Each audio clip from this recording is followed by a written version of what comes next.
Masaligo ng dakbayang Sugbo nga makabot ang 32,700 ka mga tao nga bakunahan sud sa National Vaccination Days sugod karong adlaw. Aniya ang report.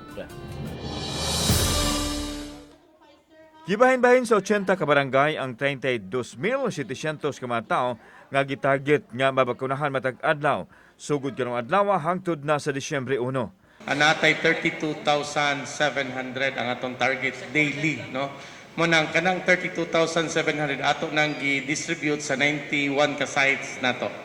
Sa barangay Budlaan nga nagtarget lang og 200 ka mga tao nga mabakunahan matag adlaw mato ni Konsehal Joel Garganera gasugwak gani nagkuwang pa ang mga bakuna nga ilang gitagana anang adlaw.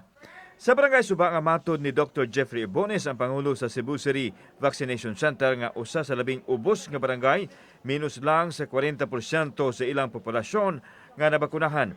Matod ni Kapitan Joel Sablis Sr. sa barangay Suba nga 1,500 ka mga tao ang gipunting nga mabakunahan sa National Vaccination Day. 500 ka mga tao matag adlaw. Pasado alas 12 ganinang udto, moabot pa lang sa 108 ka mga tao ang nabakunahan. Hinoon aduna pay daghang galinya nga mabakunahan. Tungod sa problema ganina nga na may uban gyud nga daghan pa kay wa pa ka ma-restore sa sa online. Mo'y nakadugay.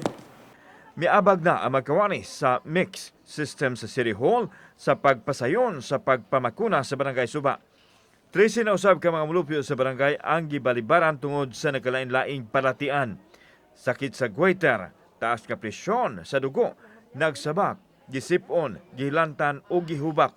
Samtang itataw sa Department of Interior and Local Government nga naniid sila sa dagan sa pagpamakuna subay sa kamanduan sa ilang kalihim.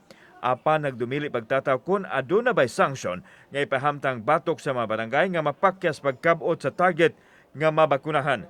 Samtang laing ipahibaw sa mayor nga napug 5 ka mga kapitan sa barangay ang hangtod karon wa pa makapabakuna. Wala siyang specific number. Wala siyang specific number as to the quota. Pero ang gagawin namin, i-monitor namin, we are mobilizing a team. Na ay somewhere 15 kabuok. Ito na to kisaning 15 kabuok na barangay kapitan na wala pa.